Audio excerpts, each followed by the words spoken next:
So I guess you just take this bolt, put the jack under here, take the bolt out, and it lowers, I guess, and then you can get to that. We'll see. So it's a 16-inch wrench and socket to get this guy off.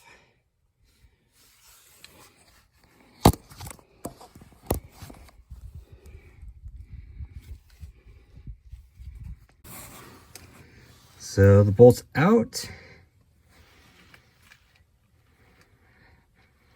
And because it's all one big piece, I gotta get this bolt out first before I'll really drop. You can see a big difference in the size there. So hopefully my little Beetle won't scrape anymore.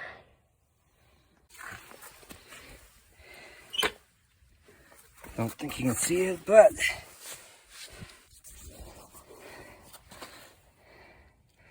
that's how cold it was. Got ice cubes coming off my car.